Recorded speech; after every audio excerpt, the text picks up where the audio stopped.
¿Qué tal? Buenas tardes a todos, a todas. Les damos la más cordial bienvenida a este que es nuestro último ciclo de conferencias del Coloquio de Perspectivas Interdisciplinares. Hoy tenemos una gama muy diversificada de participaciones y vamos a dar inicio con esta primera mesa. Y tiene en primera instancia la palabra la profesora Andrea Hernández, quien nos va a hablar del colonialismo del repoblamiento en los diarios de David Ben Gurión. Adelante, por favor. Ay, perdón. Muchísimas gracias. Voy a empezar a compartir mi pantalla, Sí. que espero que ya se esté viendo. Sí, se ve perfectamente. Ok, muchísimas gracias. Bueno, pues muy buenas tardes a todos. Mi nombre es Andrea Hernández Gutiérrez y como ya dijeron, voy a hablar acerca del colonialismo y repoblamiento en los diarios de David Ben Gurión. Me voy a ir rápido acerca de toda mi teoría para centrarme más en el análisis, que es lo que más me interesa darles el día de hoy. Pero bueno, primero antes un poco de contexto. Para entender el asentamiento de Israel como Estado, tenemos que pensar que esto proviene de un antisemitismo creciente que había en Europa en el siglo XIX y que hizo que Theodor Herzl, un periodista húngaro, publicara el manifiesto sionista de Judenstadt, que buscaba establecer un territorio gobernado legal y militarmente por judíos. Empezó entonces a hacer negociaciones con grandes potencias del mundo y Gran Bretaña en el 48 le cede el territorio de Palestina, que pues claramente no estaba deshabitado, estaba lleno de palestinos. Israel entonces se declaró independiente, pero con ello también despojó a 700,000 palestinos de sus hogares y los recluyó solo en los puntos de Franja de Gaza y de Cisjordania. Bueno, yo en mi trabajo quería responder la pregunta de cómo se justificaba discursivamente el colonialismo del repoblamiento en los diarios de David Ben Gurión, este político, y yo partía de la hipótesis de que en esos extractos se lleva tal ideología, tanto semántica como léxico-semánticamente. Y para responder mi pregunta, tomé tres teorías. La primera fue el análisis crítico del discurso de Teun Van Dijk, en el que plantea que el discurso lo interioriza la sociedad que lo consume para después replicarlo en sus propios discursos y en sus acciones. También utilicé la teoría de Eliseo Verón, que explica que el enunciador crea a través de entidades del imaginario colectivo y zonas del discurso las personas, digamos, de sus destinatarios, o sea, cómo quiere que sean percibidos y expresa su posición acerca del asunto que va a hablar. Y también tomé la teoría del colonialismo de repoblamiento, que refiere al sistema de opresión que hace un pueblo en contra de otro para borrarlo y ponerse a sí mismo como el nacional de un territorio. Esto lo hace mediante la fuerza, como el desplazamiento, el apartheid y el genocidio, pero también lo hace mediante el discurso con la lógica de eliminación, el desprestigio del otro, etc. Para mi metodología yo utilicé 4 pasos. El primero fue dividir los extractos dependiendo de las acciones explícitas que decían. Yo encontré 2, que fue la lógica de la eliminación, que subdividí en desprestigio de la cultura y supresión de la cultura, y en el desplazamiento y apropiación del territorio. Posteriormente identifiqué las zonas que hallé todas, menos la última, que pareció muy poco. Después identifiqué las entidades del imaginario colectivo, cómo se refería al nosotros y al otros, y posteriormente vi las estructuras sintácticas, cómo utilizaba el sujeto, pasividad, agentividad, etc. Los verbos que utilizaba, el ethos político que creaba este político en sus diarios. Y bueno, yo consideré pertinente este corpus por 2 cosas. En primera, porque es de David Ben Gurión, que fue el primer ministro de Israel del 48 al 54, y aunque él ya no estaba activo en estos días de la guerra de los 6 días, todavía seguía siendo un personaje muy importante. Él todavía era miembro del Knesset, que es el poder legislativo israelí, y también era muy amigo de Moshe Dayan, que fue nombrado el ministro de Defensa en este periodo, y que Moshe Dayan incluso le dijo que él iba a consultarle cada decisión que hiciera en esta guerra. Entonces, claro que él tenía muchísimo poder, tanto política como intelectualmente en Israel. También mi segundo punto fue que se escribieron en este periodo de la Guerra de los 6 días, que fue en el 67, y aquí es cuando ya se sentó la imagen de Israel hacia el extranjero, y ya se empezaron a crear los bandos. Eres pro Palestina, eres pro Israel, y ya se empezaron a dividir los países.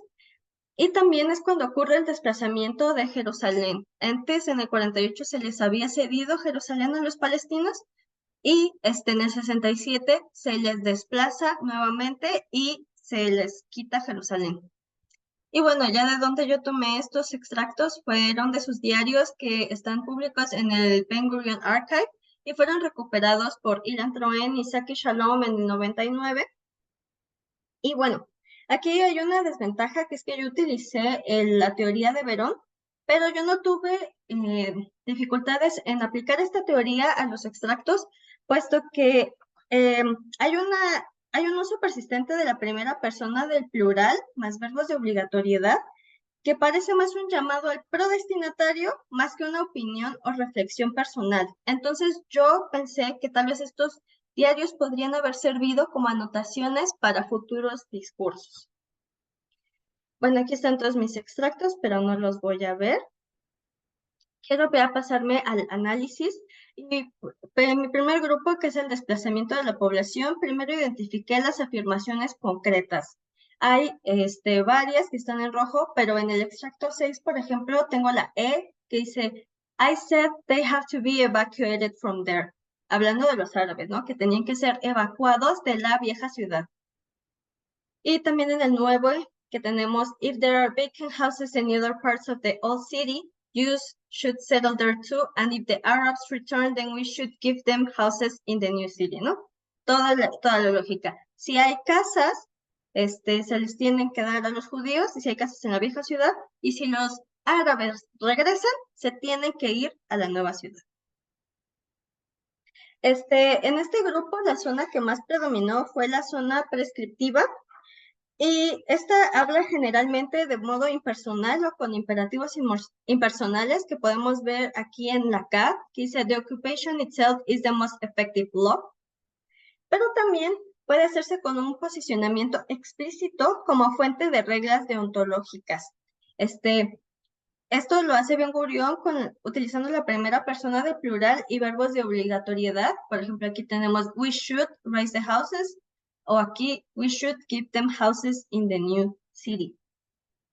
Este uso persistente del we, yo creo que denota una fuerte acentuación del colectivo de identificación, como lo dice Verón, ya que posiciona a los prodestinatarios como proveedores de reglas y crea un linde con la zona pragmática, que es la que anuncia el futuro. Entonces, Ben Gurion no solo está diciendo a él, no se está poniendo él mismo como fuente de reglas deontológicas de lo que se tiene que hacer, sino está poniendo a un nosotros, no a un yo individual, sino a un nosotros colectivo. Y eso acentúa su colectividad, ¿no? Su unión con su pueblo, en este caso el judío.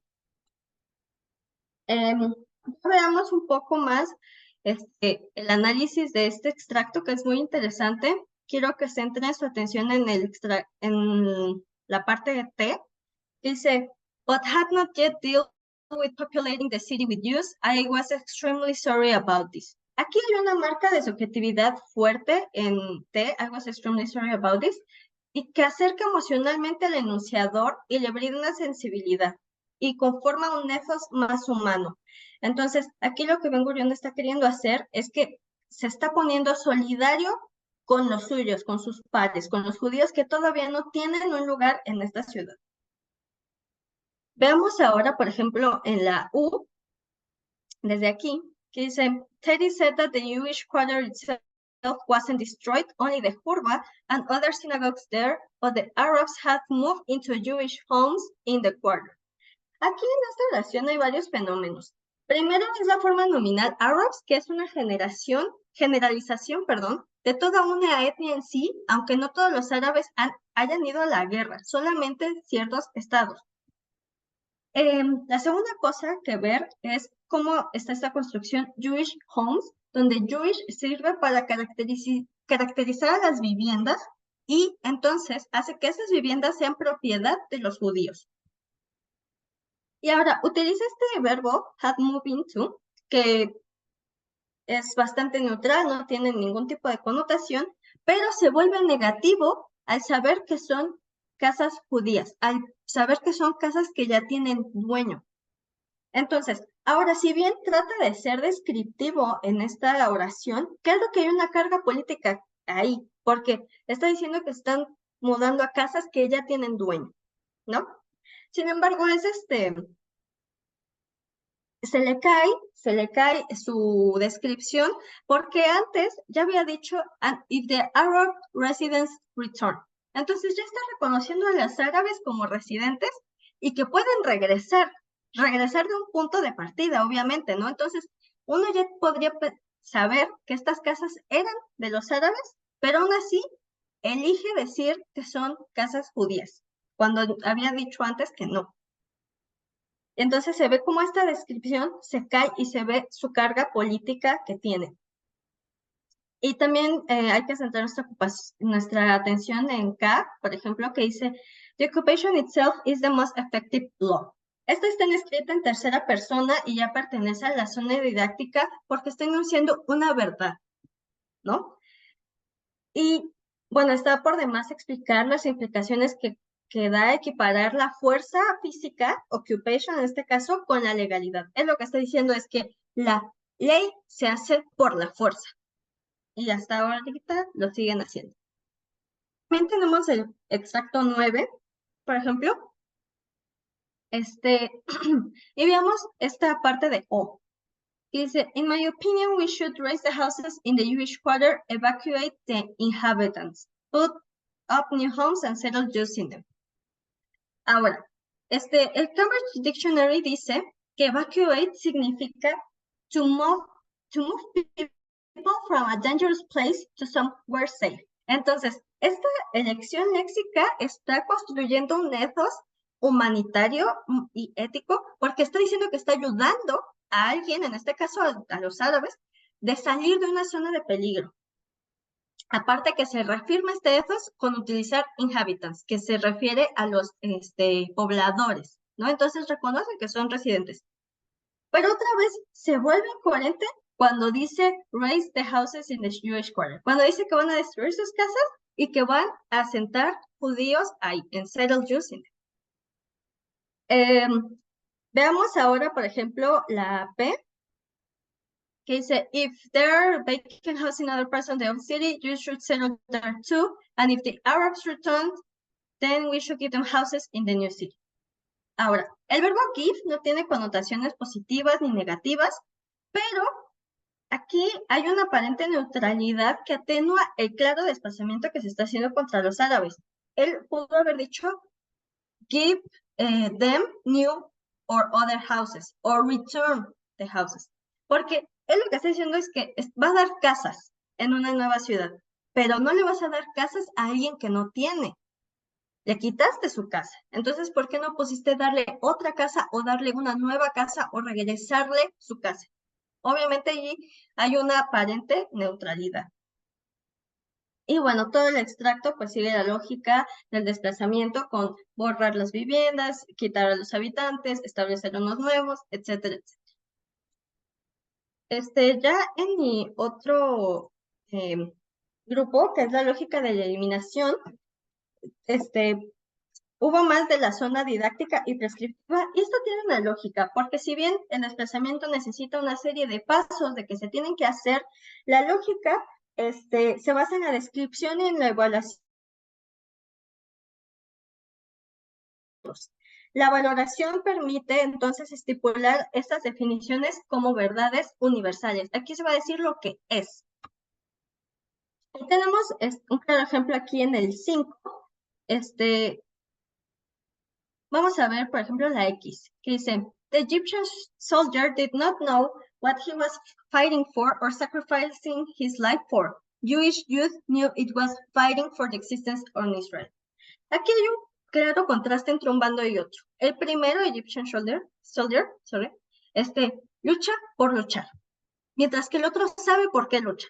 Esta frase podría haberse escrito como The Egyptian soldier fought with a reason, Jewish youth fought for Israel, ¿no? Sin este verbo no, pero no, aquí se está poniendo en claro que uno sabe, que uno razona sus acciones y el otro no.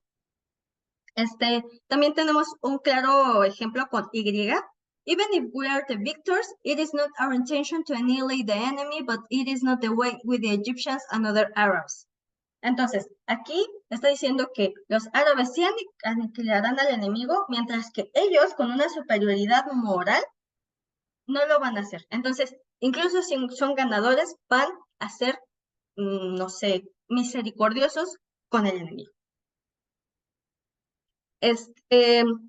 Aquí en el borramiento también tenemos, por ejemplo, I walked over to the wall and saw a sign in Arabic and English, El Burak, as if to announce here is where Muhammad met the angel Elkim. Y aquí está introduciendo este enunciado con as if, como una probabilidad, no es un hecho. Muhammad y Elkim son personajes de la religión musulmana. Entonces, no es un hecho que hayan estado ahí. Pero aparte, as if es una construcción que según el Cambridge Dictionary dice que es said to show that you do not believe something is possible that is not true. Entonces ya está diciendo que no es verdad, que no es posible que sea verdad y está denostando la creencia del otro. Ya por último, en todos mis extractos yo pude ver tres cosas. Había primero una clara división de bandos entre nosotros Jews y el otro Arabs, que Arabs, como ya dije, es un nominal muy generalizante porque no todos los árabes estaban en guerra. El segundo es que hace nunca una mención de Palestina, y aunque Palestina se independizó ya después, este nombre ya existía, y ellos ya se nombraban a sí mismos palestinos. Entonces es raro que no lo digan, pero yo lo que concluí fue que nombrar al otro también es nombrar su existencia. Entonces, si no digo palestinos en ningún lugar, es porque no acepto la existencia del otro y lo borro. Y ya en último lugar, vi que hay una dicotomía clara entre árabe no es igual a judío. Entonces, siempre dice árabes, los otros, judíos, nosotros, cuando estos términos no son excluyentes entre sí. Hay judíos árabes, hay árabes de diferentes religiones, hay judíos de diferentes etnias, pero siempre hay esta dicotomía que hasta el día de hoy sigue perjudicando a judíos árabes que no son reconocidos por el Estado de Israel por ser árabes, aunque sean judíos. Y ya, ahora sí, porque ya nada más me faltan creo que 3 minutitos, voy a decir mis conclusiones. Yo pude responder sin ningún problema mi pregunta porque hay un pensamiento colonialista muy explícito en ciertas afirmaciones, pero también implícito con la selección léxica, con la descripción de los demás, con la redacción que hace Ben Gurión a lo largo de todos sus diarios. Una dificultad que podría haber tenido es, como ya dije, la teoría de Verón, porque esto se utiliza para discursos políticos que están pensados para ser escuchados. Pero Ben Gurión en todos sus diarios construye entidades diferentes a él y pareciera que le habla a alguien más, ¿no? Entonces yo no tuve dificultad en aplicar esta teoría. Perdón. Pero eso también me puso a pensar que tal vez podría ser un próximo tema de análisis, cómo el sujeto hace política para sí mismo y cómo es enunciador y al mismo tiempo destinatario, porque Ben Gurión no sabía que estos diarios se iban a publicar, se publican 30 años después, pero aún así se desdobla. No sé si para hablar a alguien más o porque él mismo se está desdoblando en un destinatario en particular. Y tal vez algunos próximos análisis podría ser también la comparación entre Ben Gurión y otros políticos israelíes respecto a su colonialismo, cómo plantean el colonialismo ambos, porque lo siguen planteando, o cómo ha cambiado este colonialismo de Israel desde antes hasta hoy. O también cómo el discurso íntimo, y bueno, esta es más como una afirmación a lo que dice Bandit, cómo el discurso íntimo se hace público y se incide de verdad en la realidad. Yo tenía aquí una cita y ya con esto acabo, de Shannon y Troen, que dice, aquí, ellos dicen, e incluso hoy sus perspectivas y propuestas se han convertido en parte del consenso israelí. Ciertamente su insistencia en mantener el control judío sobre la ciudad es un principio compartido por la mayoría de líderes políticos del país y su población. Entonces queda más que claro que el discurso sí incide en la sociedad, que incluso al ser un discurso íntimo originado él solo en sus diarios, pasa a ser un discurso público y pasa a ser una acción factual, como lo estamos viendo al día de hoy. Y bueno, eso sería todo de mi parte. Aquí están mis referencias y agradezco muchísimo su atención. Bien, muchas gracias, profesor Hernández, por esta ponencia no solamente interesante, sino sumamente clara, que nos invita a pensar, sí, el discurso y la interdisciplina, pero también el contexto internacional difícil actual que está viviendo Israel. Estoy seguro que esta ponencia va a suscitar una serie de preguntas. Vamos a pasar a la siguiente exposición y al final damos una sesión, un espacio para hacer la sesión de preguntas. Ahora toca el turno del maestro Moisés López Olea, quien ya ha estado antes en nuestro seminario y a quien agradecemos su presencia el día de hoy. Él nos va a hablar de marcadores reformuladores en datos de interlengua de estudiantes sinohablantes de español L2. Adelante, por favor. Muchas gracias. ¿Sí? ¿Me escuchan bien?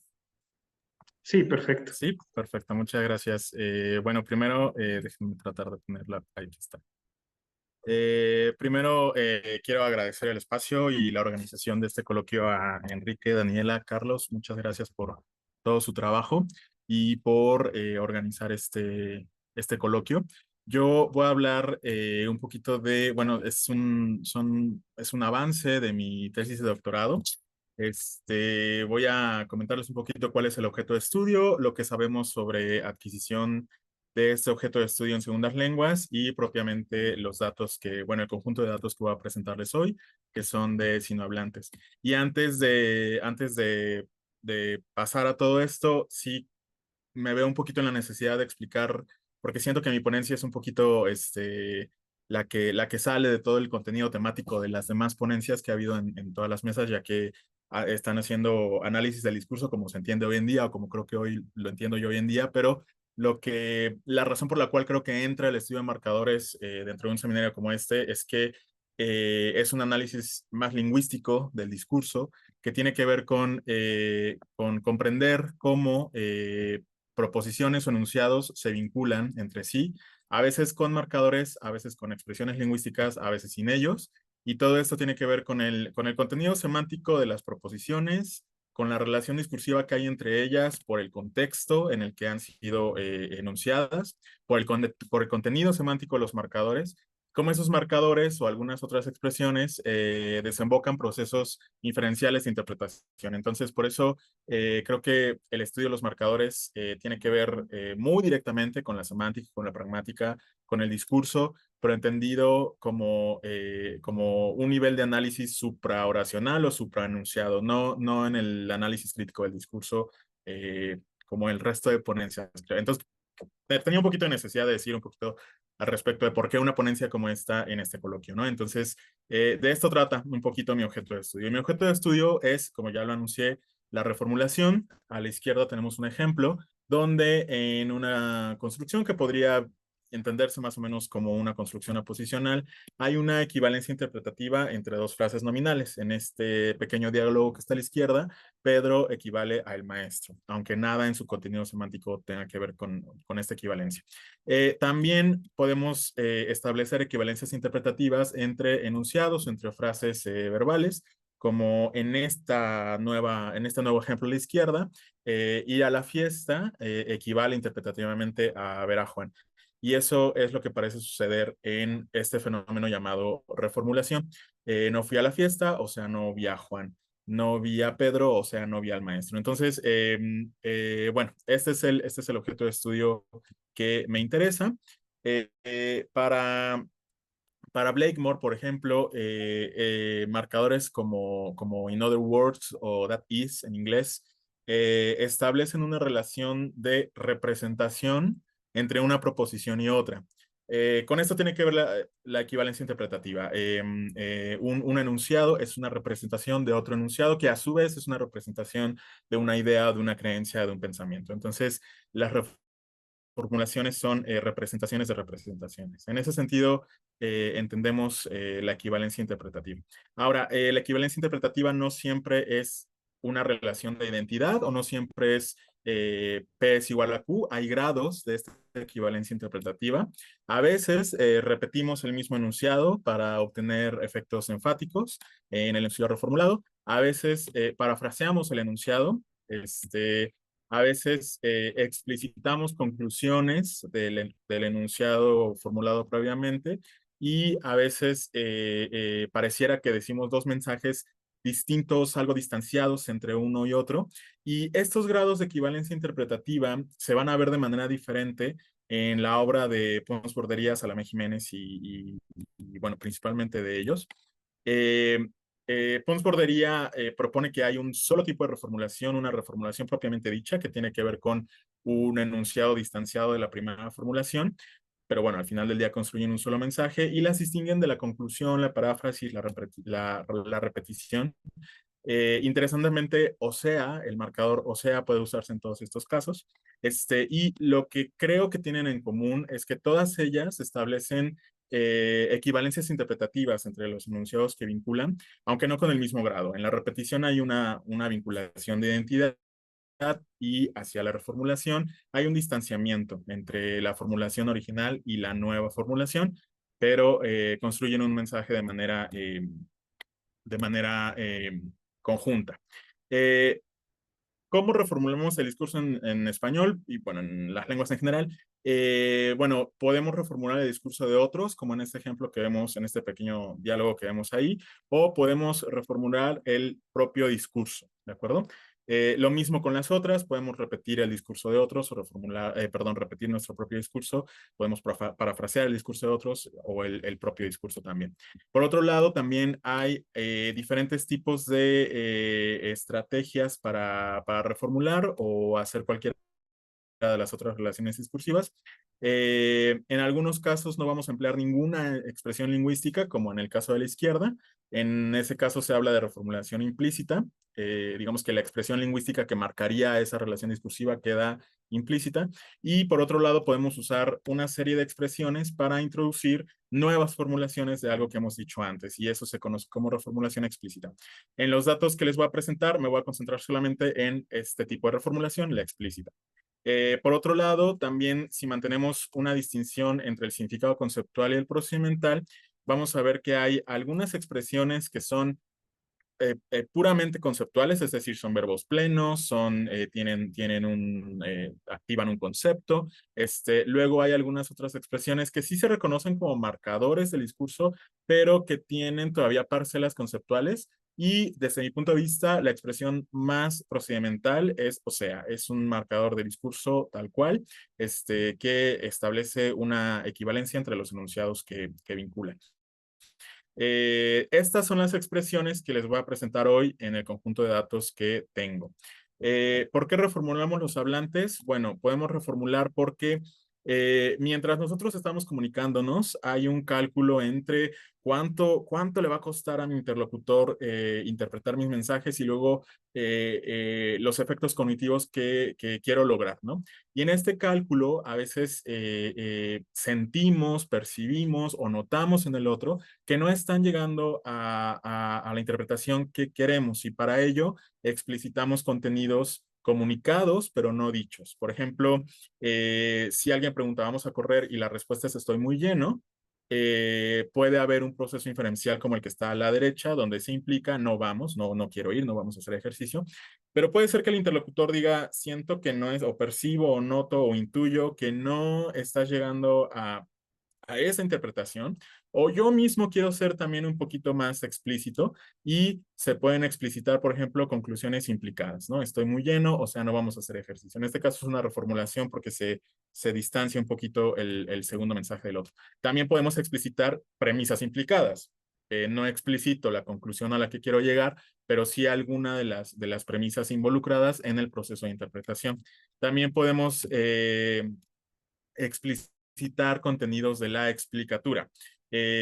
Cuando el hablante dice, creo que ya se termina el paro, quiere explicitar que no es él el que lo dice, sino que lo escuchó en otro lado. Entonces, creo que ya se termina el paro, o sea, según el rector, está explicitando un contenido de la explicatura. Por otro lado, también podemos explicitar contenidos de lo dicho explícitamente, pero precisamos o ensanchamos el significado o lo reducimos. Entonces, creo que regresaremos a clases, o sea, clases presenciales, explicito un contenido que puede estar ahí inferido, pero quiero o siento la necesidad de explicitarlo. Entonces, ¿por qué reformulamos? Básicamente para hacer más mutuamente manifiestos contenidos comunicados pero no dichos en la primera reformulación. En otras palabras, reformulamos para entendernos, para comunicarnos. En una lengua adicional, la reformulación parece necesaria desde los primeros niveles. Y de hecho, bueno, se sabe poco sobre la reformulación en segundas lenguas, pero sabemos algunas cosas sobre los marcadores del discurso.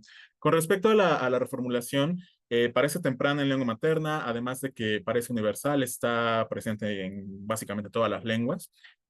Podríamos intuir o hipotetizar que no habría dificultad en transferir las estrategias de reformulación de la lengua materna a la segunda lengua, pero eso no parece suceder. Y sí se ha visto, por ejemplo, que especialmente el uso de OSEA es muy tardío, hacia nivel avanzado. Entonces, por eso tengo cierto interés en entender cómo se adquiere la reformulación en español como segunda lengua, porque no parece ser eh, temprana, aunque podría transferirse, no parece integrarse en las primeras etapas, aunque está presente en el discurso nativo de manera muy frecuente. Es decir, si hay estudiantes en un contexto de inmersión, seguramente están expuestos a la reformulación, pero no parecen adquirirlo incidentalmente, al menos no la reformulación explícita. Y voy a concentrarme en este grupo de sinohablantes. He compilado un conjunto de datos producidos por estudiantes sinohablantes, estudiantes español como segunda lengua, como que tienen el chino como lengua materna, el chino mandarín. De manera general, hay toda un área de estudio para este grupo, para otros grupos también, no solo de Asia, sino también de de otras lenguas. En algunas lenguas hay como necesidades específicas mayormente, lenguas asiáticas, algunas europeas, donde hay ciertas necesidades por la diferencia tipológica. Por ejemplo, del chino como lengua materna al español, hay dificultades con el artículo, por ejemplo, porque en chino no hay artículos. Entonces, se han hecho una serie de investigaciones al respecto de algunos elementos lingüísticos en este grupo particular y en este nicho podría contribuir el conjunto de datos que yo he analizado. Además de que, bueno, es una población recurrente de aprendices español como L2, especialmente en el CEP. Entonces, la pregunta que quiero contestar es qué marcadores u otras expresiones de formulación integran en su discurso sinohablantes estudiantes de español como L2 en distintos niveles de lengua. Entonces, voy a analizar casos de reformulación explícita en muestras producidas por este grupo de hablantes. Compilé distintos datos de 4 corpus distintos, Corsino L, Cineas, me falta uno, son 5 corpus. El corpus de aprendices del español del Instituto Cervantes, solamente el grupo de sinohablantes. Corsino L es un corpus con datos escritos y orales solo de sinohablantes. Cineas también solo de sinohablantes con datos escritos. Spanish Learner Oral Corpus, hay datos sinohablantes orales. Y el XLA, bueno, el XLA no es un corpus propiamente, es el examen de español como lengua extranjera para el ámbito académico del CEPE. Solicité acceso a tareas orales y escritas producidas por sinohablantes, las sistematicé, las transcribí las orales y hay un corpus ahí pequeño en el XLA. En total, de estos 5 corpus, para estos datos compilados hay alrededor de, bueno, un poco más de 500,000 palabras. En todos los casos extraje los datos. En algunos casos, como el CAES o el CINEAS, tienen sus propios buscadores y solamente hay que poner la expresión que quieres buscar y te arroja los datos. En los otros casos, usé Wayand, que, bueno, puedes meter los datos y te hacen las expresiones que estás buscando. No basta con solamente extraer los datos porque hay que analizar cada uno de esos datos. No pretendo que vean esto con mucha atención, pero todos los datos que encontré los vacié en en una matriz de análisis donde, bueno, pongo los extractos, las proposiciones vinculadas o las frases vinculadas, y luego hago una serie de análisis, bueno, tiene que ver con los datos, hago una serie de análisis para confirmar que se trata de casos de reformulación. No todos los casos de OSEA son reformulación, bueno, de OSEA. Entonces, todos los datos los compilé en esta matriz, un análisis de verificación o de confirmación de que se trata de reformulación, que tiene que ver con seguir ciertos criterios que siguen la reformulación de manera general. Pero bueno, no me voy a concentrar en explicar esto con mayor profundidad. Entonces busqué estas expresiones que están aquí. Algunos son marcadores, otros son expresiones con significado conceptual. Y lo primero que que puede verse es que la ocurrencia de la reformulación en este corpus es baja. Hay solamente 125 ocurrencias, representa 0.017% del total de unidades, es decir, bueno, es una frecuencia baja en general en comparación con otro tipo de marcadores como pero, como porque, como entonces, que son tempranos y además se encuentran un montón de ocurrencias en los corpus. Con respecto a las estrategias empleadas, podemos ver que hay apariciones de OSEA, es decir, en otras palabras, eso significa, o derivados, esto significa, lo que significa, esto significa. Y lo que en esta diapositiva quiero llamar la atención es que hay mayormente expresiones conceptuales, con significado conceptual o con parcelas conceptuales, en contraste con la estrategia procedimental que es OSEA. Con respecto al nivel de lengua, podemos ver que bueno, ya hay ocurrencias desde A1, ahorita vamos a ver cuáles son, y luego sí empieza a incrementarse a mayor nivel de lengua, luego cae, pero también hay que tener un poquito de cautela porque hay menos participantes. Estoy mostrando ahorita las frecuencias totales, entonces digamos que sí hay que tener cautela con estas comparaciones, me falta, bueno, correr alguna prueba estadística, etcétera. Pero bueno, en C1 no hay nada porque solamente en estos 5 corpus solamente hay 3 participantes en C1, entonces no son muy poquitos datos y no hay reformulación explícita en estos 3 textos. Así que bueno, tomar con cautela este decaimiento, ¿no? De las expresiones reformuladoras. Una cosa interesante es que en A1 hay 6 ocurrencias, o sea, se integran, pero es decir, y eso significa, entonces, de manera temprana parece usarse con una frecuencia muy bajita expresiones conceptuales. Ya hacia A2 sí aparece OSEA, pero en el resto de niveles, A2, B1, B2, van a preferirse las conceptuales, es decir, eso significa y OSEA con menos ocurrencias. Esto puede dar idea de cierto patrón que ya se ha reconocido en la literatura, que tiene que ver con el hecho de que el significado conceptual es más temprano que el significado procedimental. Por otro lado, encontré un caso interesante en el que el estudiante, la reformulación que está aquí, no es del enunciado previo, sino de las instrucciones de la tarea, que no se pueden ver porque no están dentro del corpus, pero cuando dice, o sea, en la introducción tengo que decir en mis estudios, interrumpe su discurso para reformular algo que no está textualmente adyacente, sino algo que estaba mucho antes, las instrucciones que había visto antes. Por otro lado, también encontré 4 casos me apareció OSEA. Por eso les decía que no es suficiente solo con extraer los casos, sino que hay que verlos cada uno, porque estos 4 casos de OSEA no es el caso de la reformulación, sino el uso distributivo, sea P, sea Q o sea R. Esto es un uso distributivo que aparece en B1 y B2 y bueno, llama la atención que aparezca, pero también es un dato interesante porque quiere decir que han de alguna manera adquirido esta relación de distribución y tienen este uso conceptual de sea P o sea Q, es el verbo ser, es la disyunción, entonces tienen este uso hacia el nivel B1, B2.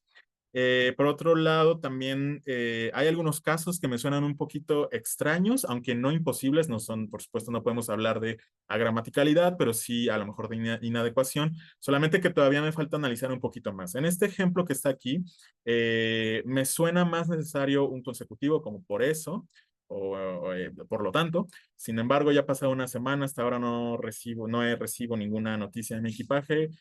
Por eso quiero escribir una carta. Entonces, ese o sea, todavía estoy entre tomarlo como inadecuación o como una expresión de una conclusión, pero me parece que quedaría mejor un consecutivo. En este caso también, si se trata de un condicional, si existen planetas parecidos a la Tierra, eh, vendría mejor entonces, hay vida fuera de la Tierra. Pero también podría haber otra lectura en la que quizás quiso usar el sí, el adverbio, sí existen planetas parecidos a la Tierra, en ese caso, o sea, sí queda, ¿no? Entonces hay que analizar un poquito más qué era lo que quería decir.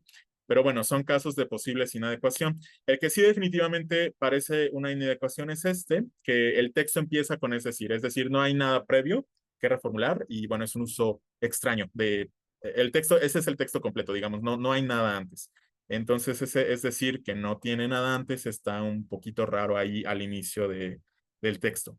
Bueno, tengo estos casos. También otro dato interesante es que sí hay uso, sí hay ocurrencias, te quiero decir, y esto es muy frecuente, sin embargo, no en su uso discursivo de reformulación. En el ejemplo de arriba tenemos en realidad ese el invito de la boda, quiero decir que tendré un negocio en tu ciudad, es la frase composicional, es el significado conceptual, es el verbo pleno, la perífrasis, no está reformulando y de este hay muchas ocurrencias también. Como esto es también, también composicionalmente tenemos la frase esto es, ahora esto es muy fácil, referido a algo previo, pero no está reformulando. Entonces esto es interesante porque pareciera ser que sí, hay un patrón frases, pero en su versión o en su significado conceptual, y es el que están usando, y parece hacer falta que se den cuenta de que hay un uso discursivo también. Entonces, bueno, en términos generales, esto es lo que tengo para compartirles con este conjunto de datos. Me falta, bueno, terminar la parte de cuáles son paráfrasis, cuáles son reformulaciones propiamente dichas y cuáles conclusiones. Entonces, el dato interesante, pues, es lo que va a pasar en todos los corpus que he estado revisando. La reformulación explícita tiene una frecuencia baja en interlengua. En este conjunto de datos producidos por sinohablantes, pues se observa que sí integran al discurso expresiones reformuladoras, pero con baja frecuencia, a diferencia de cómo lo hacemos los nativos, que sí tiene una frecuencia muy alta. Y bueno, cabe preguntarse si esto se debe a tradiciones discursivas distintas, a que no lo han adquirido, a la modalidad oral o escrita, al tipo de tarea, y también hay que preguntarse si en esos niveles donde no hay tanta reformulación es porque definitivamente no están reformulando, lo cual no me parece probable, o porque más bien lo están haciendo de manera implícita. Entonces, también uno de los pasos que siguen es tratar de añadir o tratar de identificar casos de reformulación implícita para añadirlo al análisis también y ver si definitivamente en A1, en A2 no están reformulando, sino solo algunas muy poquitas veces, o si lo hacen, pero como todavía no han adquirido el material lingüístico para reformular, lo hacen de manera implícita. Bueno, un patrón interesante pues es que se prefieren las expresiones reformuladoras con significado conceptual o con parcelas conceptuales, lo cual en la literatura se reconoce. El significado conceptual es más temprano que el procedimental. Sí emerge OSEA, pero es el menos preferido, al menos para este conjunto de datos. También hace falta una mayor conciencia metalingüística sobre OSEA. Estos son temas que típicamente no se enseñan y cuando se enseñan hay ciertas confusiones. Hay que, por ejemplo, distinguir el OSEA propiamente marcador de otras expresiones de OSEA que no son marcador de discurso. Con valores interjectivos, como cuando alguien dice reprobé, o sea, ahí no hay una reformulación, hay una expresión de una actitud sobre lo que acabo de decir, y eso parece más tener un valor interjectivo, uno sea que sí parece ser definitivamente un muletilla, ahí como marcador del discurso también introduce repeticiones, reparáfrasis, reformulaciones, conclusiones explicitadas y también reparaciones. Hacen muchas cosas y por lo tanto el hecho de que sea tan tardío o no se integre con tanta frecuencia en la interlengua tiene que ver quizás con el tipo de significado. Su significado procedimental puede ser bastante complejo de adquirir, pero también la propia conciencia metalingüística que podemos tener los profesores de español puede ser también, puede estar confusa, ¿no? Así que o no lo enseñamos o no lo enseñamos parece ser que la reformulación, a diferencia de otras relaciones discursivas que parecen emerger más naturalmente, que parecen adquirirse más manera incidental. La reformulación, por otro lado, es susceptible de instrucción formal, porque al menos estas expresiones tienen una frecuencia muy baja, parecen no adquirirse de manera incidental, y bueno, son susceptibles de instrucción formal en un aula, con actividades, con un profesor. Bueno, esto era lo que tenía para, ya no sé cómo vamos a tiempo, pero espero no haberme pasado, sin una disculpa. Estos son los corpus que usé. El Excelia, como les digo, no es un corpus propiamente, pero hay tareas orales escritas a los que tuve acceso y transcribí y sistematicé algunas referencias. Y bueno, de antemano, muchísimas gracias por el espacio, por la organización del coloquio y por su tiempo, por su atención. Muchas gracias. Muchas gracias, maestro, por esta caracterización tan interesante de OSEA, que es además un tema que ha motivado mucho interés para el seminario en el término de los marcadores discursivos. Estoy seguro que esta caracterización de SEA, de sus matices o de sus posibles motivaciones va a despertar muchas preguntas. Pasamos a la tercera ponencia, que corre a cargo del profesor Daniel López Romo, quien nos va a hablar de género y homosexualidad, línea delgada, cuerda firme. Adelante, por favor. Hola, buenas tardes. ¿Me escuchan? Sí, ¿Me escuchan? Sí. sí, todo bien. Perfecto. Bueno, muchísimas gracias por la invitación a este coloquio. Estoy muy entusiasmado de volver a ver a personas que me ayudaron mucho en mi proyecto de tesis. Soy egresado de la Universidad Autónoma de Aguascalientes y esta ponencia que les traigo hoy son algunos de los resultados de mi tesis de maestría que se tituló Heteronormatividad y homofobia interiorizada en el discurso, los casos de dos estudiantes de posgrado. Para darles un panorama, me gustaría que pudiéramos vislumbrar la importancia tanto de los estudios del discurso como de los estudios de género y diversidad sexual en nuestro país. En México se estima que hay más de 5 millones de personas que se identifican como parte de la diversidad sexual y de género. Esto es alrededor de una de cada 20 personas, de acuerdo con la última encuesta nacional sobre diversidad sexual y de género que llevó a cabo el INEGI.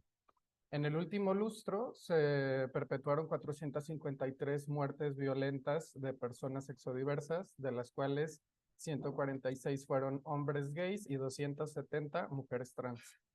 El 66% de las personas gays o lesbianas son el 66% de las personas que participaron en la encuesta nacional sobre discriminación en México consideran que son las personas gays y sobre todo las mujeres trans, los grupos sociales a los que más se les vulneran sus derechos.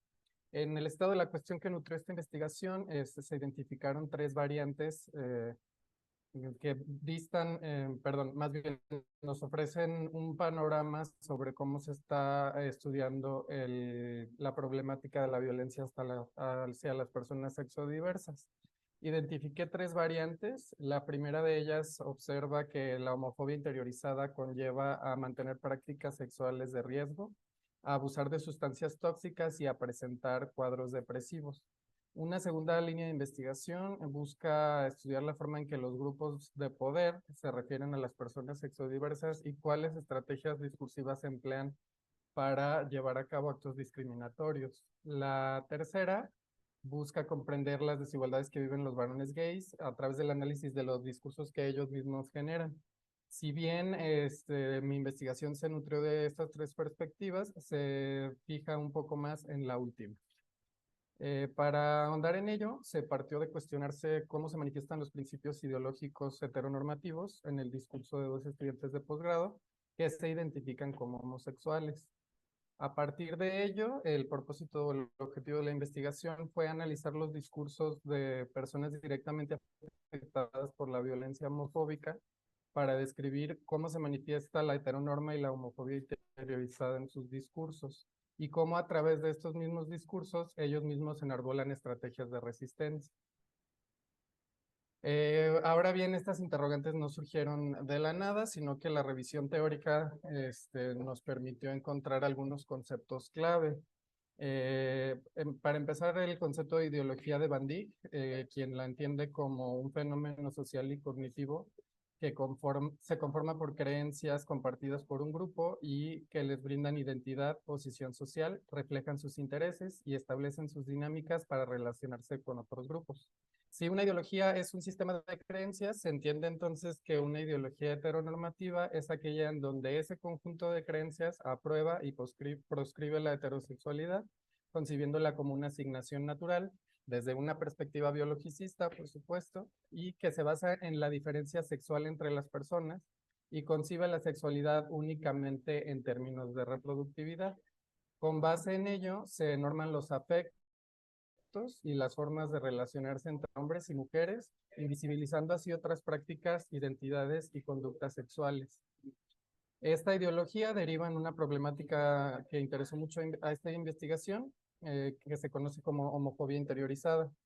Por homofobia interiorizada entendemos que todos los niveles de violencia que vive una persona no heterosexual construyen un contexto en el cual las personas sexodiversas luchan contra sus propios deseos y entran en conflicto con el proceso de aceptar y construir su propia identidad. Ahora bien, desde los estudios del discurso se toma la noción de discurso también de Van Dijk, quien lo concibe como el uso del lenguaje en un tiempo y espacio determinado, distinguiendo tres dimensiones. Una de ellas es que es la utilización del lenguaje tanto de forma oral como escrita, con el fin de comunicar una idea o una creencia en interacciones sociales específicas. El uso del lenguaje se entiende entonces como una práctica social en tanto que el discurso moldea las situaciones, las instituciones y las estructuras sociales donde se produce, pero a la vez también estas moldean la producción del mismo discurso. Así encontramos que existen estrategias discursivas, las cuales consisten en un plan de prácticas más o menos preciso y más o menos intencional, que se adopta para alcanzar un objetivo social, político, psicológico o lingüístico. Entonces, si existen estrategias que se ejercen sobre grupos oprimidos, se entiende que también estos cuentan con sus propias estrategias para resistirlas. El fenómeno de resistencia se entiende como un acto de creatividad que rompe con las convenciones y las prácticas discursivas hegemónicas.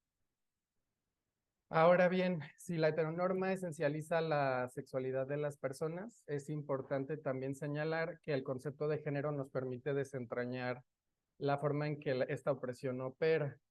Desde los planteamientos de Judith Butler, se entiende que la asignación de un sexo a una persona es un acto descriptivo basado en condiciones biológicas de los cuerpos y el género se construye por los significados que a estos se les atribuyen. Es decir, es una relación entre sujetos socialmente constituidos en contextos concretos. Esto establece una ficción de heterogeneidad, tal como lo concibe Nicole Claude Mathieu, en tanto que la división de los individuos como mujeres y varones resulta de una producción histórica que busca garantizar el dominio de un grupo social sobre otro. Así, el género constituye relaciones sociales de poder basadas en las diferencias entre los sexos. Estas se construyen mediante símbolos, conceptos normativos, y estos se reproducen en el pensamiento dicotómico varón-mujer, masculino y femenino, a través de las instituciones y organizaciones sociales que conocemos como la familia, el mercado laboral y las instituciones educativas.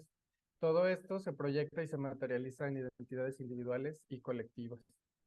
De tal forma que concebimos que el género funge como un acto regulador de prácticas sociales y tiene, como lo consideraba Butler, o lo considera, el género tiene un carácter performativo, es decir, se vive en el cuerpo y a través de actos reiterativos del cuerpo es como adquiere sentido en la realidad. La metodología de esta investigación se adoptó un enfoque cualitativo, dando prioridad a los significados que los informantes dieron a los fenómenos que acontecen en estos contextos que viven diariamente.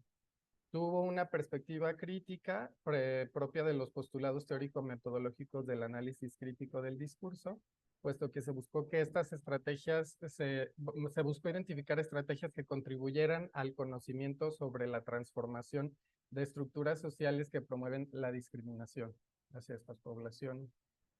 Asimismo, se optó por un estudio colectivo de casos de carácter instrumental, debido a que el propósito de la investigación era identificar cómo se manifiesta la ideología heteronormativa en discursos creados por los mismos varones homosexuales que viven las violencias.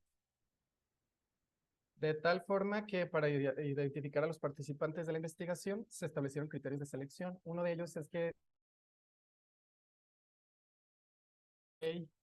otro es de que tuvieran un nivel de instrucción superior, es decir, que estuvieran cursando sus estudios de licenciatura, maestría o doctorado, habiéndolos concluido o no.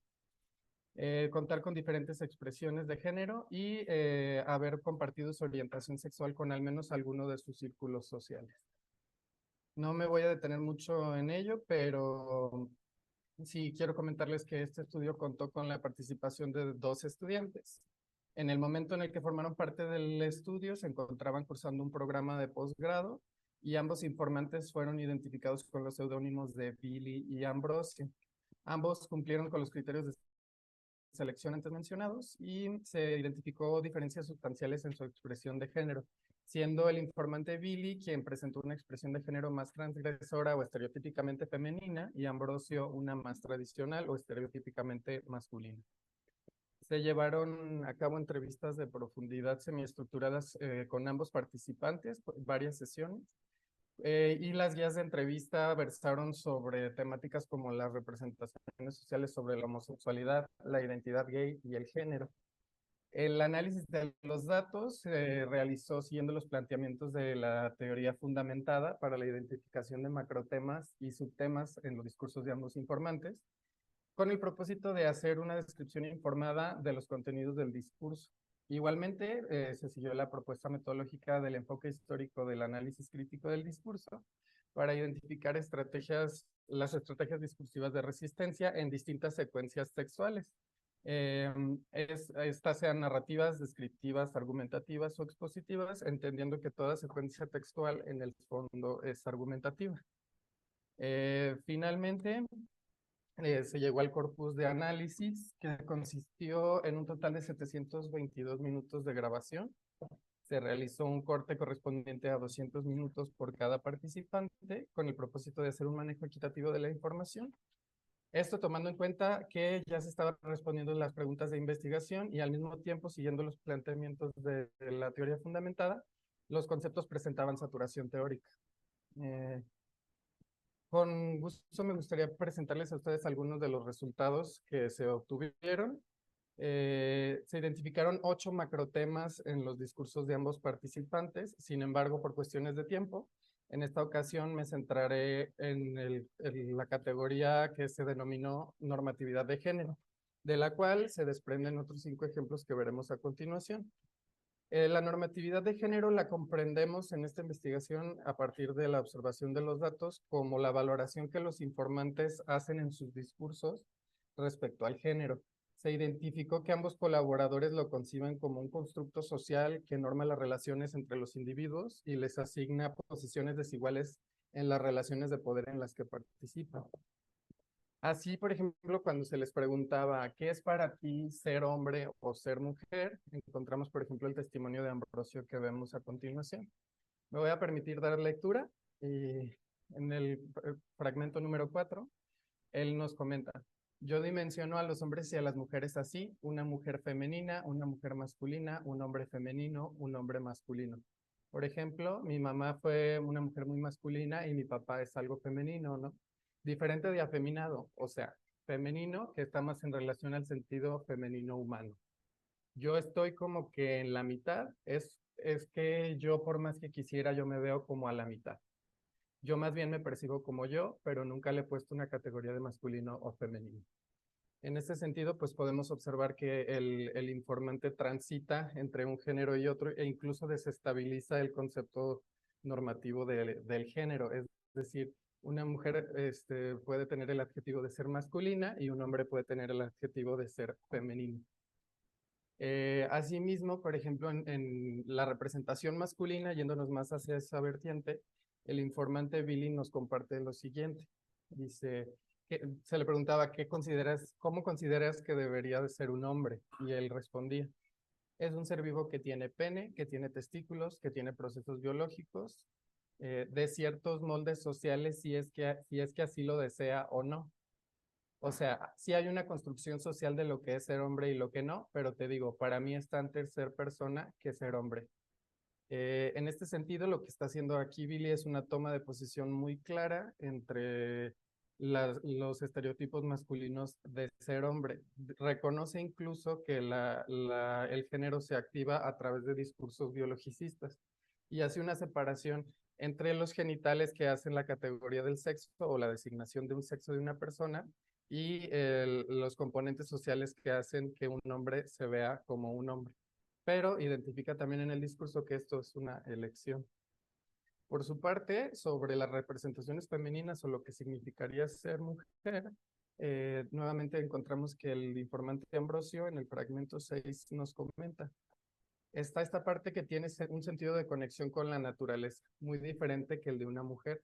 El sentido de un hombre es activo, es mayoritariamente activo, tiene una forma de creer diferente de la mujer, o sea, la mujer es más de su entorno, es menos intelectual, es más emocional. En la formulación discursiva de este informante, de Ambrosio, se observa claramente presencia de una ideología sexista, en tanto que la mujer es relegada al ámbito privado, mientras que el hombre o las actividades que realiza tienen un sentido activo. A la siguiente, pues podemos encontrar una cuestión muy interesante respecto a la relación entre el concepto de género y el concepto de identidad sexual. Lo que hicieron los informantes y de una manera muy interesante fue traslapar un concepto con otro.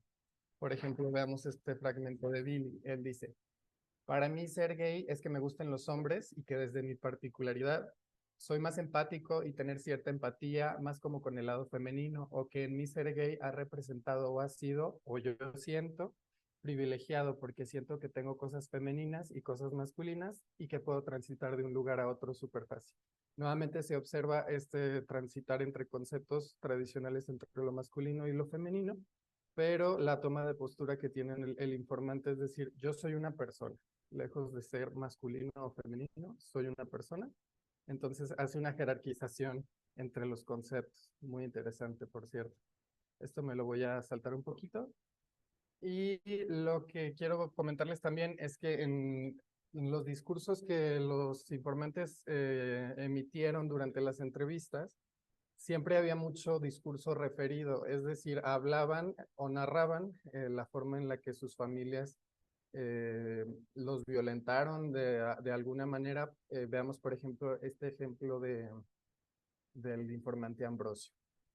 Dice: un día me maquillé los ojos de negro, estaba padre porque así era como que dije, wow, creo que lo mío es el rock. Pero mis papás como de que este ya se anda pintando, ya se va a travestir. Entonces como que mi hermana sí me agarró la onda de que, este güey como que quiere ser rockero. Que hubiera sido rockero, ¿verdad? Si hubiera estudiado música, pero mis papás se fueron por la otra finta. Aquí, por ejemplo, es muy interesante la valoración que hace, porque en conjunto con lo que mencionaba sobre que el género es un acto performativo, en el propio núcleo familiar se reproducen violencias heterosexistas en el sentido de que un hombre no puede portar maquillaje. Se está categorizando, al menos en el discurso referido de los padres, una prohibición explícita sobre transgredir los roles de género o las expresiones de género de forma normativa. Es decir, un hombre no puede usar maquillaje porque si lo hace, se va a travestir. Y hay una confusión de conceptos, por ejemplo, entre identidad de género y expresión de género. Ahora bien, pues a modo de conclusión, me gustaría comentarles que en las secuencias narrativas empleadas, perdón, en las secuencias textuales empleadas, destaca un mayor uso de la narrativa. Los informantes toman distancia ante el concepto tradicional de lo masculino, cuyos componentes se observan en el discurso referido de sus entornos familiares. Ambos informantes emplean una toma de posición a partir de argumentaciones no siempre explícitas para cuestionar los mandatos heterosexistas de lo que implica ser un varón. Al identificar las concepciones, prohibiciones, roles y expectativas sociales que constituyen las ideologías de su entorno, ambos informantes cuestionan el rol esencialista del sexo, su inadecuación con la noción de que existen solo dos géneros inamovibles, así como con la regulación de sus cuerpos.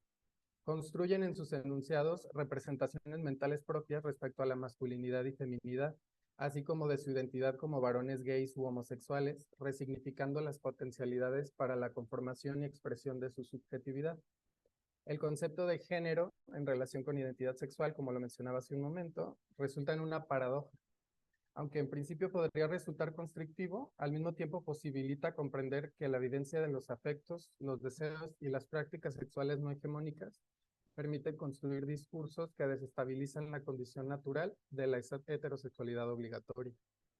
Los discursos de los informantes nos permiten reflexionar sobre las implicaciones de la violencia hacia las personas sexodiversas y la forma en que opera. Permiten también describir cómo sus manifestaciones parecen estar divididas por una línea delgada de los ideales sociales sobre el género y cómo, en realidad, ambos fenómenos forman una cuerda firme, una ficción cuyas consecuencias son tangibles. Esta ficción está hecha de discursos y es a través del discurso en su justa medida y en su campo de acción donde se gesta la posibilidad de aflojar los nudos o cortar de tajo con las ataduras. Quiero agradecerles muchísimo por su atención y finalmente pues me gustaría haberles comentado un poco más a profundidad sobre todo, pero como el tiempo es buen amigo y a veces también muy buen enemigo, les dejo un código QR donde pueden consultar la tesis completa. Muchísimas gracias por tu atención, su atención. Es un gusto de verdad volver a saludar a personas que me ayudaron a comprender un poco más sobre el análisis del discurso. Mi formación es como licenciado en Comunicación e Información y fue muy enriquecedor poder conocer al maestro Enrique cuando realicé una estancia en la UNAM con la doctora Margarita Palacios, que formó parte de mi comité tutoral. Y un gusto estar con todos ustedes aquí esta tarde y pues continuamos aprendiendo. Muchas gracias por su atención. Buena tarde.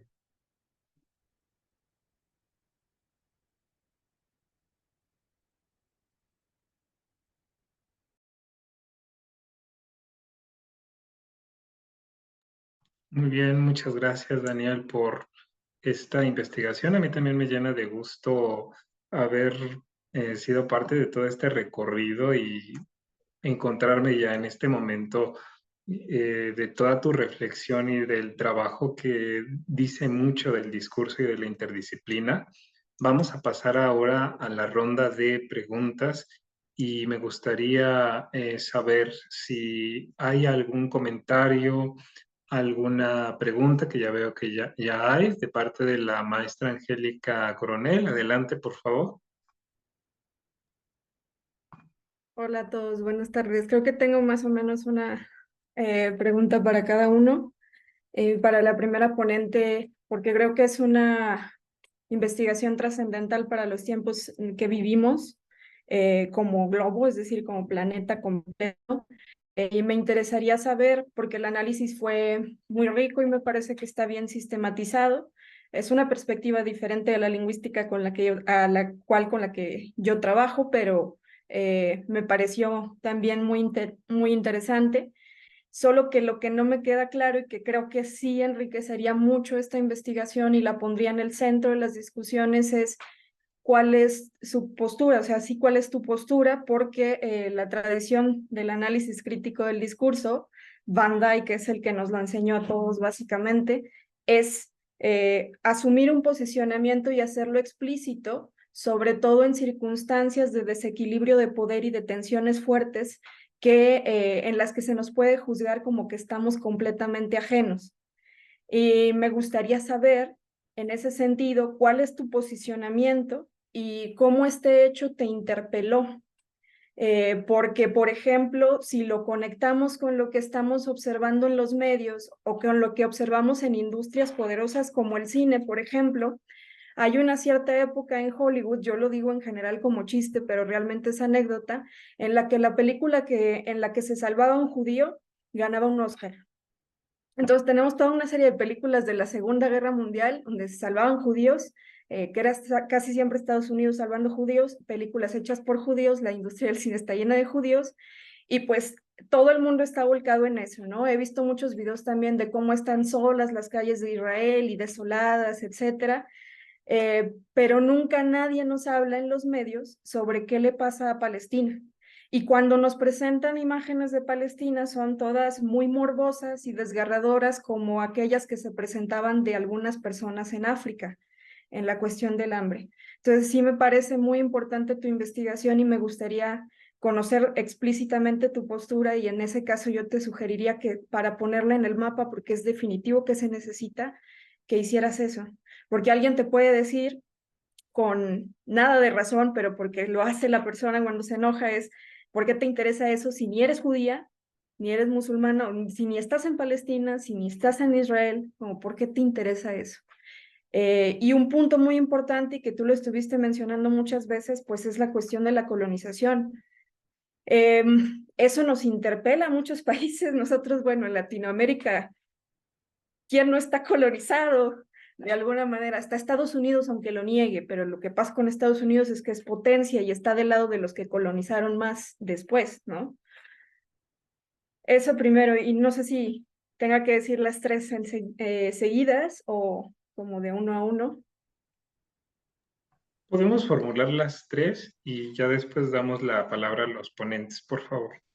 Ok, y para en la cuestión del trabajo de Moisés, porque recuerdo creo que desde sus primeros trabajos de investigación que siempre estaban centrados o el interés en la pragmática y en las interacciones orales, y siempre me parecieron muy interesantes, y veo la evolución tan sistemática, tan clara, tan puntual y tan lógicamente compleja, porque realmente hacer este análisis es hacer un análisis de operaciones lógicas, y que terminan siendo también muy sistematizadas en el cerebro al punto de que las naturalizamos y no las vemos, pero cuando se aprende otro idioma, pues se vuelven confusas para todo mundo.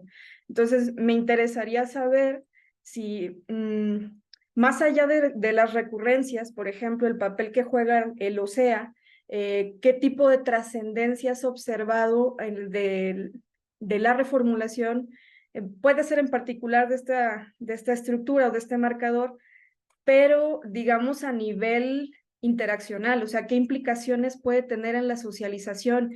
Y no sé si lo has considerado o si lo estás considerando desde una perspectiva panhispánica, porque mi problema en algunas universidades y en algunos centros de enseñanza de español en México, que conozco el caso de Aguascalientes y un poquito acá el de Puebla, pues es que el material con el que trabajan no tiene una perspectiva panhispánica. A las personas se les enseña a hablar castellano, y hay muchas cosas que se hacen en castellano que en mexicano no, y viceversa, y eso los pone en riesgo de marginación, con diferentes circunstancias que empiezan con la burla, por ejemplo. Entonces sí me interesaría saber qué trascendencia empiezas a observar en este sentido. Y pues mi última pregunta, que sería para Daniel, que conozco, además de a su comité, también su trabajo, pues me llamó la atención, y no te lo había preguntado la otra vez que te escuché, ¿por qué en tus categorías, cuando hiciste las entrevistas, consideraste que los dos informantes fueran bilingües? ¿Hay algo en ello que incide en la expresión ideológica, en sus identidades, que los posiciona socialmente de X o de Y manera? Eso sería todo. Gracias. Muchas gracias. Damos la palabra a los ponentes para la respuesta, por favor.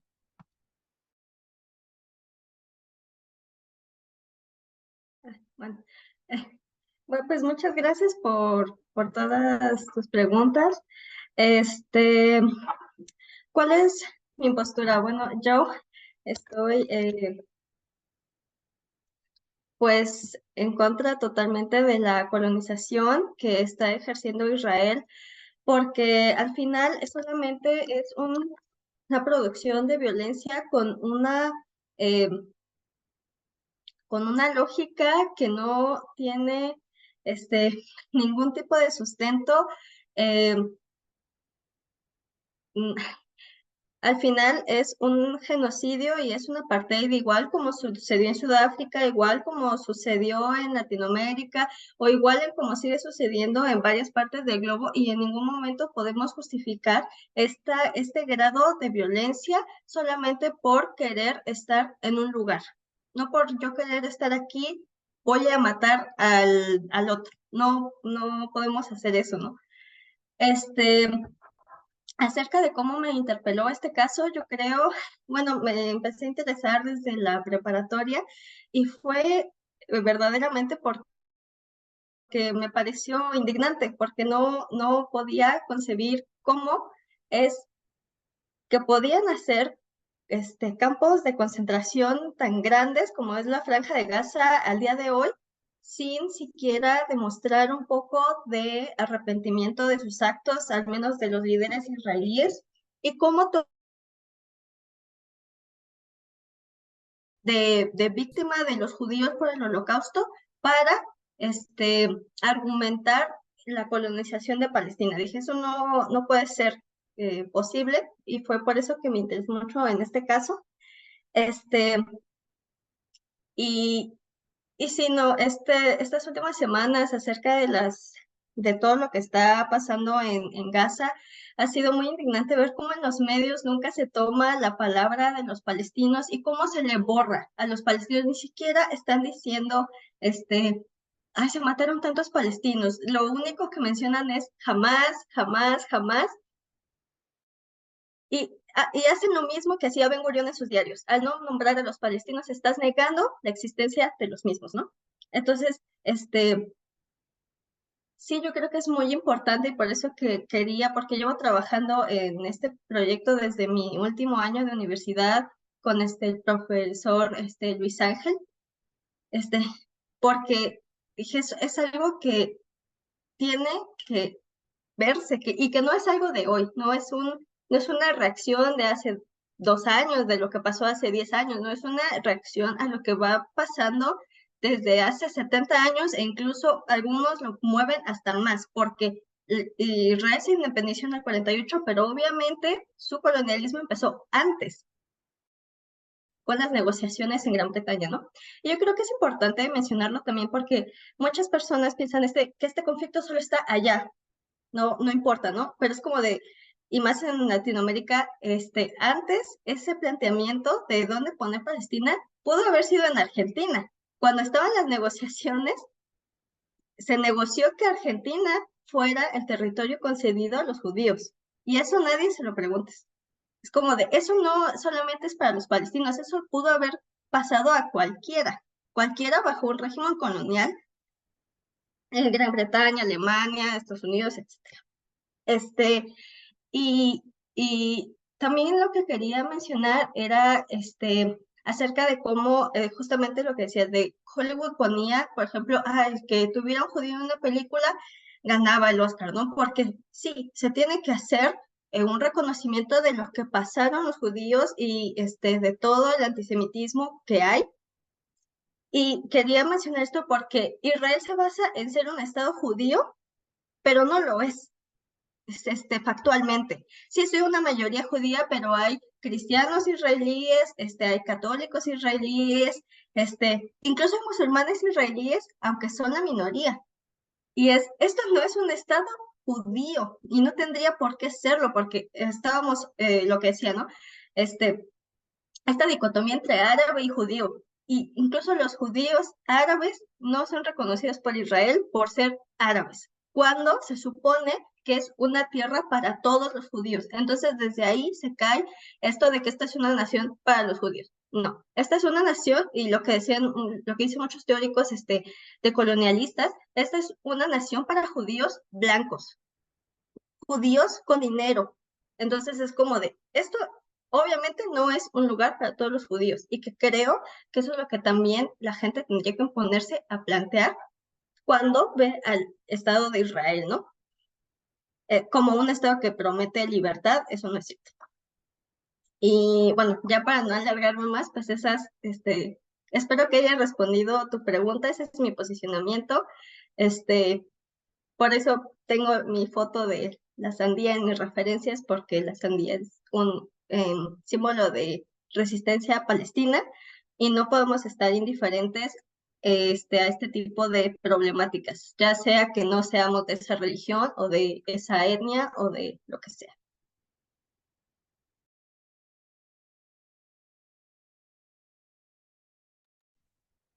El profesor Olea, adelante, por favor. Gracias. Bueno, muchas gracias, Angélica, por su pregunta, por su asistencia. Me da muchísimo gusto verte también. De manera general, creo que, bueno, a ver, creo que sí, estas expresiones como de reformulación son trascendentes en tanto que tienen que ver con la gestión de la interacción, tienen que ver con, sí, a veces con el monitoreo del propio discurso y con lo que uno puede intuir que necesita ser más claro o ser más preciso, pero también cuando uno nota en el interlocutor como que no está llegando a la interpretación que quieres, como que notas en el otro la necesidad de reformular. Entonces, está en estas dos dimensiones. Y claro, por supuesto, tiene todo que ver con lo interpersonal, con lo interactivo, con la gestión de la interacción. La mayor parte del tiempo. También a veces pedimos reformulaciones, ¿no? O sea, ¿cómo? O sea, completa tú, ¿no? Entonces sí, tiene que ver con esto. Se ha visto también que todo lo que es más interpersonal, interaccional, tiende a aparecer hacia B2, especialmente B2, C1, C2. Y muy interesantemente los marcadores, los más textuales, como pero, como porque, pues son muy tempranos, están ahí desde A1. Pero otros que gestionan más la interacción son más tardíos y por ahí puede ir la razón sobre por qué, o sea, es tan tardío. También, claro, digamos, es un tema trascendente para la adquisición de español y para la enseñanza de español, porque no es en el discurso nativo no es un elemento lingüístico poco frecuente o a veces uno quiere enseñar como unas sutilezas que ya para C1, para C2, quizás pueda ser útiles, pero la reformulación está presente en el discurso nativo, es muy frecuente, así que no se trata de un elemento, bueno, de un elemento discursivo como de poco uso, es bastante frecuente y también por eso es trascendente pues entender cómo se adquiere y cómo se enseña. Bueno, y también tiene que ver con cuando los estudiantes, cuando los hablantes no nativos integran a su discurso este tipo de expresiones, también les da mayor naturalidad y también les da mayor fluidez cuando están conversando, cuando están produciendo ya sea datos orales o escritos, eso da también más fluidez. Así que en términos generales, pues podría contestar que la trascendencia de este tema tiene que ver con eso, justamente con el monitoreo del propio discurso, el monitoreo de la interacción y por supuesto con la fluidez, con la naturalidad de cómo hablan español. Y por otro lado, bueno, no estoy tomando una perspectiva panhispánica de manera consciente porque estoy extrayendo datos, no de manera consciente, pero sí. Estoy extrayendo datos de los corpus disponibles que existen, que tienen acceso abierto y que están divididos por nivel de lengua, porque como vieron en este conjunto de datos, son frecuencias muy bajitas en comparación con pero o porque que tienen 4.000 apariciones. Entonces, con un corpus uno se puede quedar si investiga porque en L2, pero en el caso de OSEA y los demás, son tienen una frecuencia muy bajita. Entonces, estoy incluyendo todo cuanto corpus puedo tener acceso y que además son aprendices de español y que además tienen distintos niveles de lengua, estoy haciendo conjunto de datos. Ahorita nada más presenté de sinohablantes, pero hay otros corpus que tienen otros grupos de lenguas maternas y en ese sentido podría decirse que es una perspectiva panhispánica porque no solo estoy tomando datos producidos por estudiantes que aprenden aquí en México, sino también en España y también hay uno de aprendices italianos, otro etcétera. Entonces, quizás no completamente una perspectiva panhispánica, pero no me estoy centrando en que hayan aprendido una variante del español particular. Entonces, la que hayan aprendido me interesa cuando reformulen, justamente porque necesito, cuantos más datos pueda tener, mejor para ver si hay patrones o no. Además, siento que en el caso de la reformulación, quizás no se presta tanto a variación dialectal, sí en algunos usos de OSEA quizás, pero no como marcador del discurso. Ahí pienso que no afectaría a dónde aprendieron español.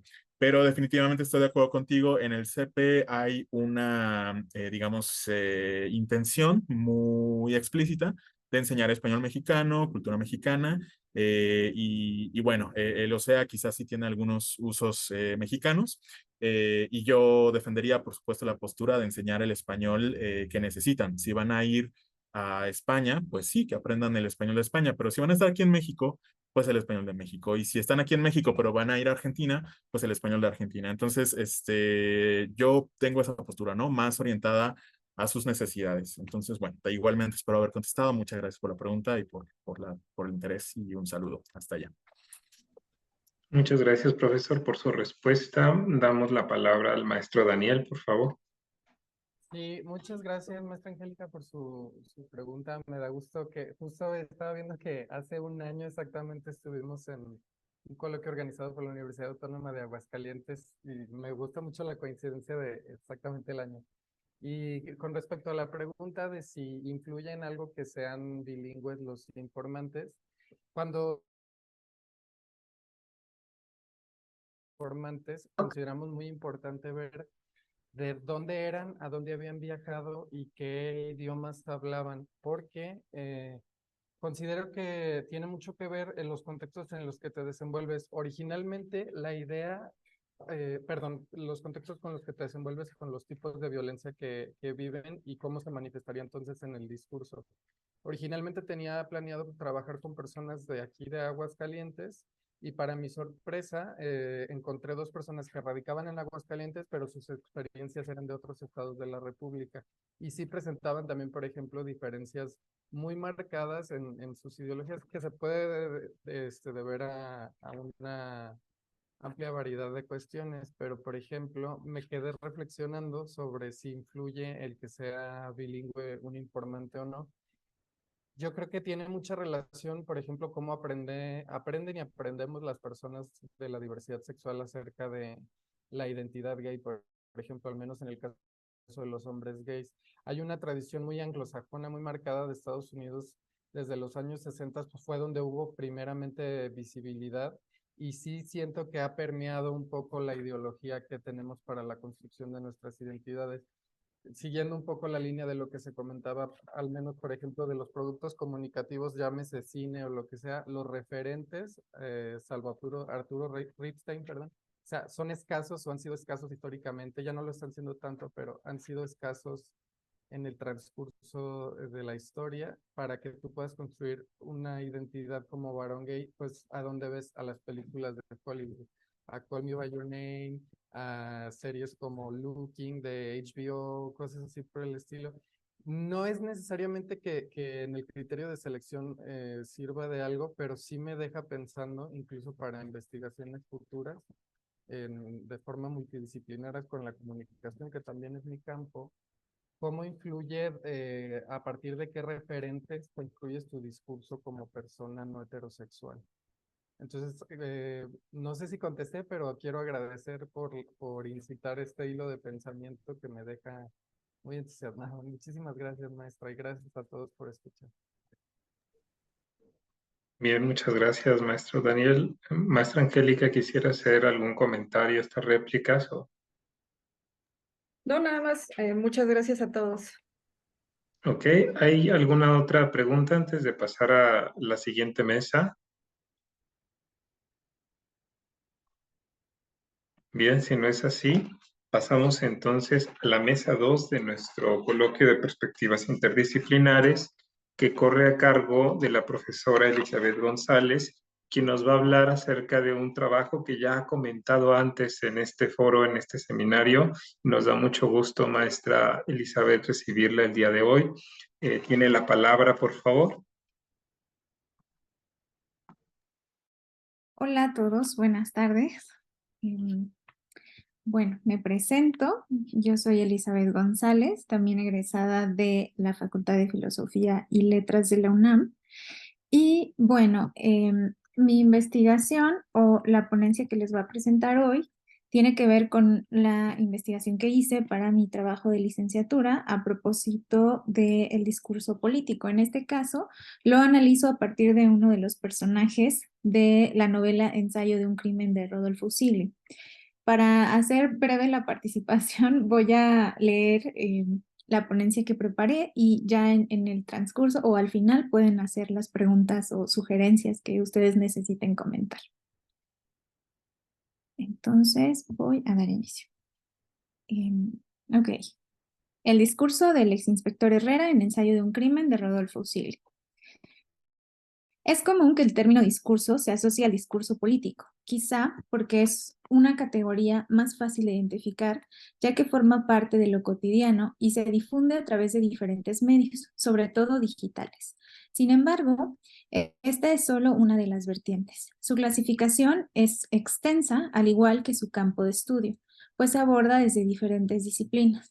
Por lo mismo, no existe una sola definición de lo que significa discurso. No obstante, es necesario tener presente a la hora de reflexionar al respecto que no solo se refiere a la práctica oral del mismo, sino que deben considerarse otros factores, la situación comunicativa, el contexto. Hay muchos factores de por medio, lingüísticos, sociales. Una vez que entendemos eso, podemos ampliar la perspectiva con respecto a este tema. El discurso es una fórmula de comunicación a través de la cual se quiere transmitir un mensaje, con base en una serie de reflexiones o conocimiento previo, de acuerdo con la situación, el contexto y el o los hablantes involucrados en la transmisión del discurso. Entonces, asumimos que todo proceso discursivo es un producto de una red compleja de relaciones sociales, como lo afirma César González Ochoa en su estudio sobre discurso, teoría y análisis. De acuerdo con la investigadora Eva Salgado, el discurso es la palabra en apariencia sencilla, de uso ampliamente extendido, tanto en la vida cotidiana como en el lenguaje científico. Los usos de discurso van desde el ampliamente conocido de una locución política construida con la intención de persuadir, hasta nociones más elaboradas que lo enmarcan en diversos sistemas de conocimiento y cultura. Así, prácticamente todos los ámbitos de la acción humana pueden servir para adjetivar el concepto de discurso y, en consecuencia, podemos referirnos a discurso filosófico, científico, político, religioso, estético, literario, poético, cinematográfico, cotidiano, periodístico, es decir, toda suerte de manifestaciones del lenguaje puesto en acto. En esta misma dirección, con respecto al discurso político, y a propósito de la novela de Rodolfo Usili, Ensayo de un crimen, publicada en 1944, he reflexionado acerca del discurso político a través de esta narrativa, en cuya trama identificamos ciertos momentos, monólogos o diálogos generados por distintos personajes, sobre todo el exinspector Herrera, a través de los cuales se exponen diferentes problemáticas sociales de la época en la que está contextualizada la novela. Para quienes no estén familiarizados con la obra o no tengan tan presente la historia narrada, sin afán de hacer spoiler, se trata de una historia contada a través de la perspectiva del asesino, donde se incluyen varios personajes, al menos 3 asesinatos, un exinspector que juega la figura del detective en esta historia, un asesino, diferentes situaciones y enredos en el contexto de la sociedad mexicana de los años 40. El asesino se plantea la posibilidad de matar desde el inicio.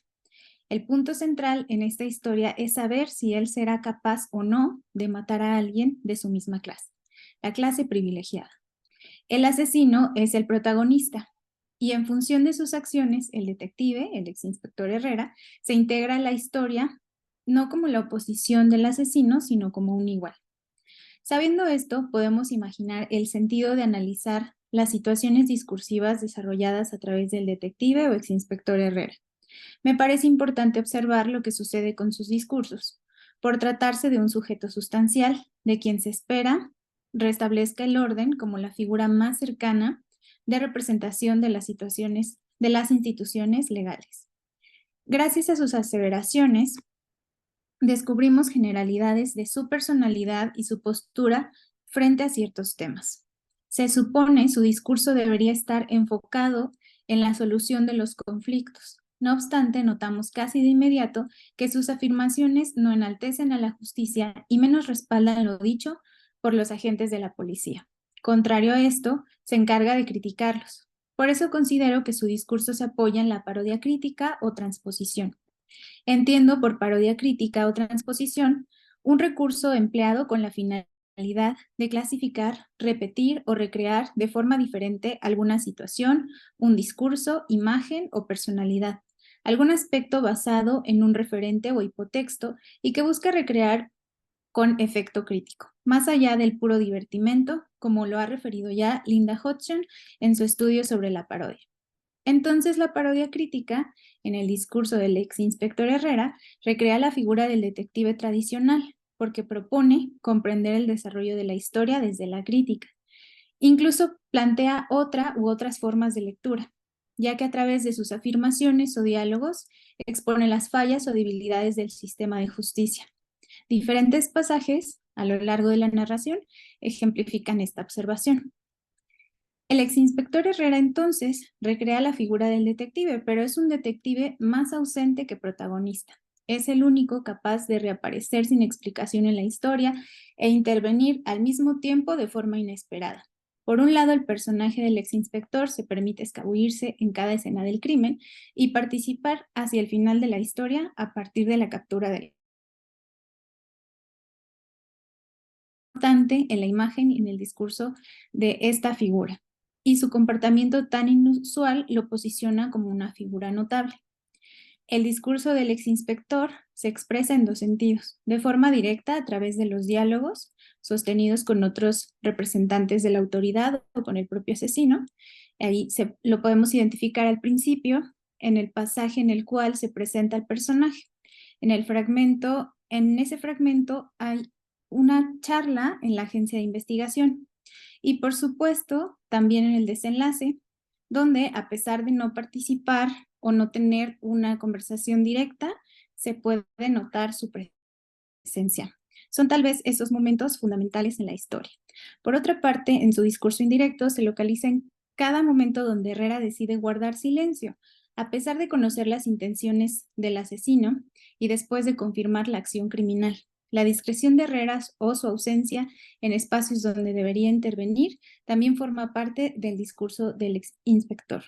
De esta manera, Herrera revela sus desencuentros con la justicia y expresa simpatía hacia Roberto de la Cruz, el asesino, pues cuando descubre que éste estuvo en la casa de Patricia el día del crimen, no lo delata, al contrario, lo alerta con observaciones como la siguiente: ya le había dicho yo que nuestra amiga le iba a dar qué hacer hasta después de muerta, y ya ve qué hacer.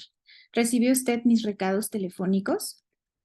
En esta relación discursiva entre el exinspector Herrera y el asesino, a través de la parodia crítica, nos va mostrando que en realidad el asesino y el exinspector no son tan opuestos. El detective se aleja de la figura reparadora o heroica, pues no contradice las acciones del asesino y mucho menos está interesado en detenerlo o en actuar para que su deseo criminal no se ejecute, sino todo lo contrario, le da la razón en casi todas sus reflexiones.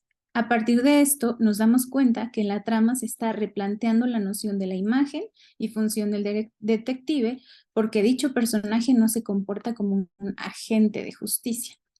En contraste, el discurso o los discursos políticos de los sujetos encargados de solucionar los crímenes en la narrativa policial tiende a conceder la razón al detective, porque, sobre todo en la narrativa canónica del género policial, el detective casi siempre soluciona él o los misterios y restablece el orden.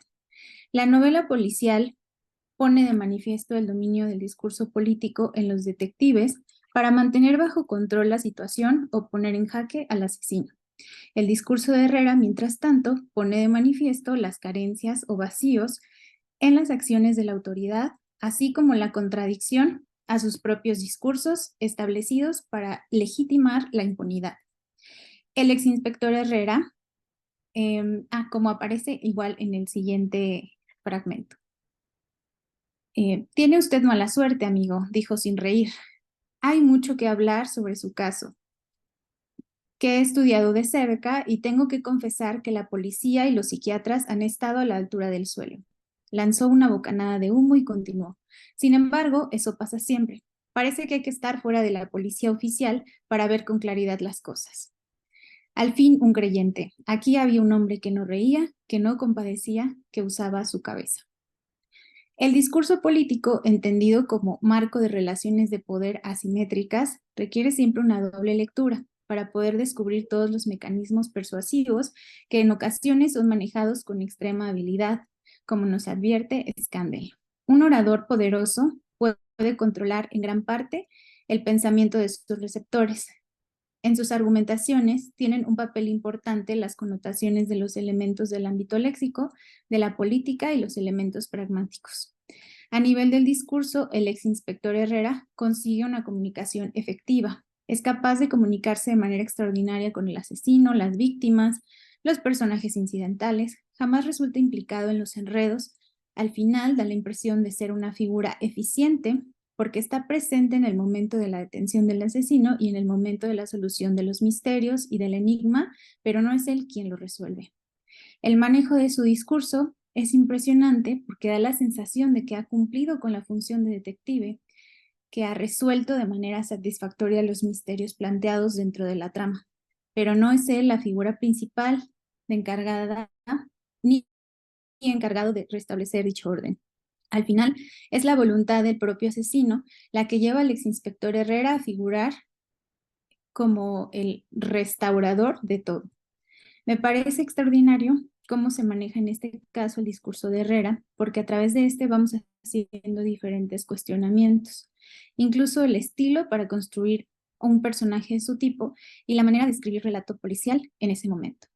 A manera de conclusión, considero que los discursos de todo tipo, incluidos los discursos políticos, son la base para generar reflexión y discusión sobre distintos temas, pero sobre todo son la base del diálogo, sin el cual sería imposible generar nuevas ideas o replantear las existentes.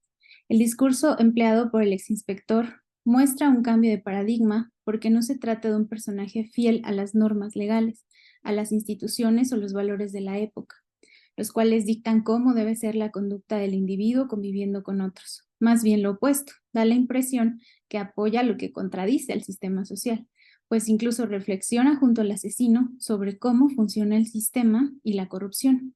Es casi como si el discurso del exinspector abriera una puerta a la discusión y a la composición de la novela policial en México. El personaje de Herrera en sí mismo parece estar parodiando la figura de justicia de la sociedad mexicana de la época. Juega con estos discursos de poder. Por momentos se muestra interesado en la solución de los conflictos, pero su interés jamás se traduce en acciones determinantes para resolverlos. O sea, es un personaje incongruente, pero dentro de esa incongruencia revela la normalización de la falta de eficacia en la respuesta de la autoridad. La imagen del exinspector Herrera al final también resume o reconfigura la imagen del policía promedio, sin afán de generalizar, que dice estar preocupado por la realidad tan violenta, pero al mismo tiempo no hace nada para cambiarlo. Es decir, en el ensayo de un crimen, el discurso de Herrera y otros personajes es esencial para reflexionar sobre diferentes coyunturas políticas y sociales, incluso la noción de justicia, porque nos lleva a cuestionar cuáles son los discursos que estamos dispuestos a escuchar y aceptar. El discurso es además la vía para dialogar con otras obras, otros textos y otras realidades que pese al tiempo no parecen tan distantes. Y con esto cierro.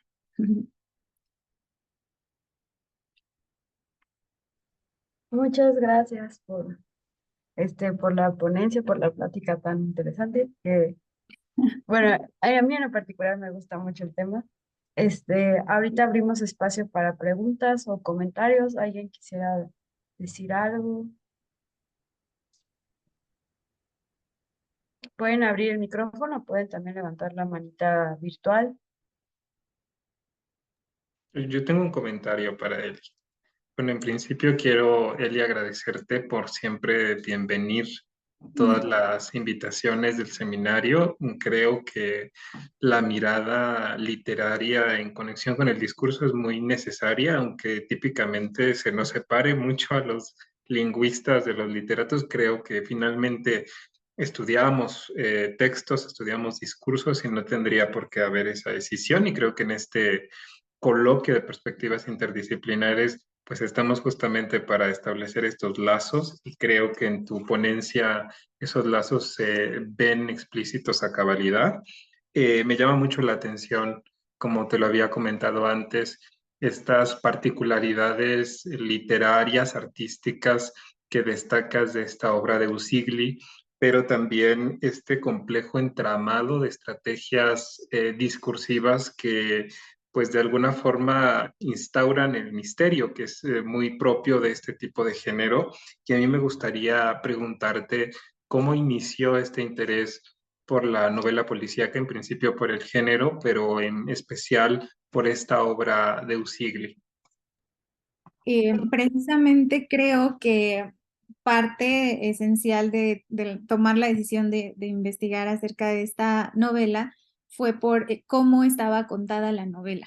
Ese cómo que al final nos está hablando otra vez de discurso, ¿no? Cómo está narrada, cómo está contada, qué es lo que dice, se van presentando los personajes, cómo se va desarrollando la historia. Ese cómo fue la principal inquietud para que yo iniciara la investigación. Y en el camino, pues me di cuenta que precisamente esos discursos y el discurso político sobre todo, estaba presente y era la esencia misma de la novela policial, ¿no? Sobre todo porque esta obra se le considera la novela inaugural del género policial en México, entonces tampoco era, pues no era gratuito que se le diera como ese nombrecito, ¿no? ¿Por qué se decía que era la novela inaugural? ¿Qué tenía de especial que no podía ser otra, ¿no? ¿Por qué esa? Entonces, el cómo está contado fue quizá lo principal, porque ahí me di cuenta que en principio esos mismos discursos no solamente atendían a la naturaleza crítica de la novela policial, sino que también empezaban a revelar un cambio incluso estructural en lo que ya se conocía como novela policial, ¿no? O sea, al darle voz al asesino, que es el protagonista, la estructura lineal de la novela que todo el mundo tiene presente pensando en los clásicos canónicos europeos, ¿no? Como Allan Poe, sabemos que siempre empieza con una escena del crimen, que es la víctima, luego el detective intentando averiguar ese misterio y al final la solución donde se descubre al asesino. Y aquí esa disposición estaba invertida. Primero era el asesino presentándose, lo escuchábamos hablar sus puntos de vista, después conocíamos a las posibles víctimas y en esos espacios donde se presentaban a las víctimas u otros personajes también se conocía al detective, ¿no? Entonces creo que ese cómo, que es parte de cómo incluso los personajes están dialogando entre sí, fue el elemento principal para que decidiera iniciar la investigación. Muy bien, Eli, muchas gracias No sé. nuevamente por tu trabajo. Claro que sí, me contestaste la pregunta y bueno, me anima también esta ponencia para leer la obra, porque es una obra que, como lo dices tú, es interesante literariamente hablando, pero también para quienes nos interesan este tipo de tópicos, pues mucho más, ¿no? Todavía. No sé si alguien quiere preguntar otra cosa. ¿Quiere comentar algo más?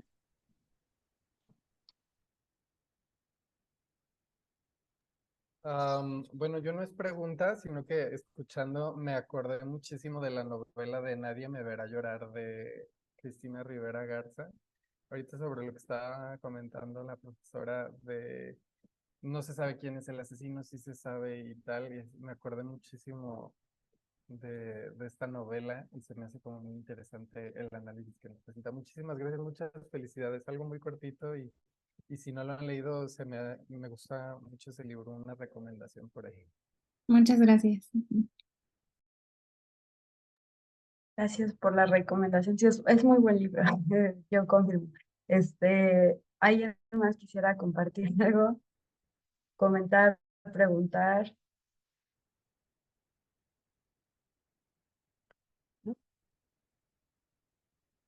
Bueno, creo que sin más podemos decir que fue una presentación muy interesante y más justo porque estamos hablando de como dijo Enrique, de literatura y de también, pero cómo eso también pertiene al análisis del discurso, ¿no? Y la lingüística, pues están hermanadas, a veces no lo vemos, pero no solo hermanadas, son creo que como gemelas, distintos lados de una misma moneda, ¿no? Este, agradecemos mucho a todas las personas que asistieron, a todas las personas que comentaron. Deseo la palabra a Enrique. Sí, bueno, también al igual que mi compañera Daniela Rivera, queremos agradecerles por su tiempo, por estar atentos a cada una de las ponencias. Hubo derecho, hubo literatura, hubo lingüística, hubo ciencias de la comunicación y esto nos dio un panorama amplísimo sobre lo mucho que se puede estudiar en el discurso.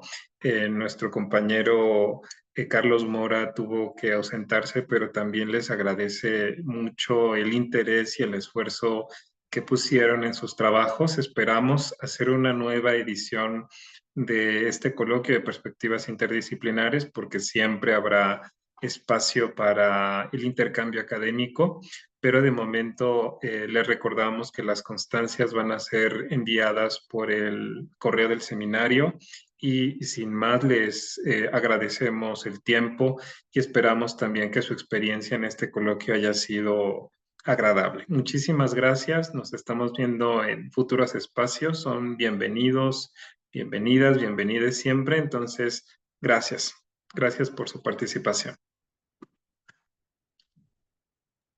Hasta luego. Muchísimas gracias. Muchas gracias. Chao.